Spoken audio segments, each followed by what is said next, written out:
Recording?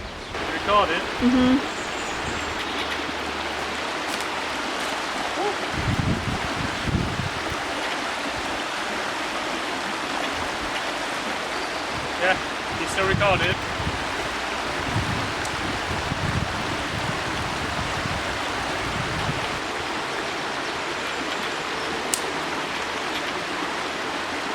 Still recording? I think I'm going to brim it. They just took water from there. Stop recording.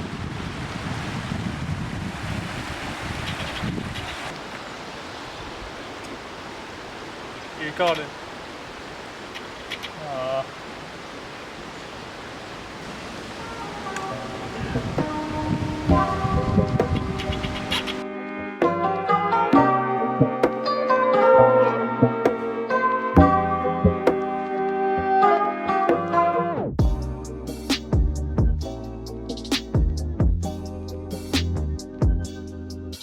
So, as you can see, it's day one in the EcoSphere. All the dirt has settled and the water is now crystal clear. Well, maybe not crystal clear, just clear.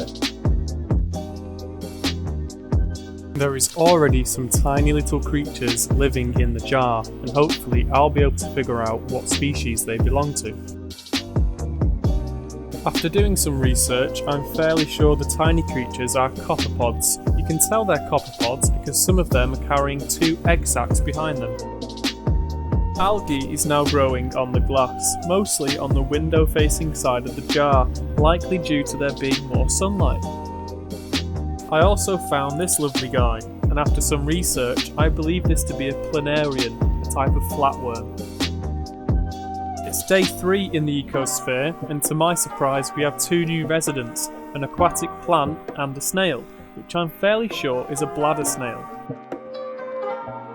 2 days have passed in the EcoSphere without much going on, until this strange and fascinating creature appeared. It seems to be manipulating the environment around it, as only yesterday, this creature's home, which is next to our aquatic plant, simply wasn't there. Day 6 in the EcoSphere, and another resident makes its presence known. This looks to be some kind of aquatic isopod, and it looks similar to a woodlouse you might find in your garden. Also, this white hairy thing, which I can only assume to be a fungus, is growing. There seems to be fungus growing on the substrate too, and this likely indicates there's an abundance of organic matter in the EcoSphere. Day 10 in the EcoSphere, and a lot has changed. There's more algae, more fungus, and a lot less visibility. The copepod population is still booming, and our isopod friend is still hanging out behind the stick. I also spotted this new creature. I wonder where it's been hiding. There's so much growth on the bottom of the jar that it's starting to lift due to its buoyancy. We still have plants growing, although they're covered in algae too. This experiment has showed me just how ready nature is to take full advantage of any new niche or habitat that appears. It's strange. The air and water all around us must be filled with the eggs and seeds and spores of every living thing. It's a little bit gross actually.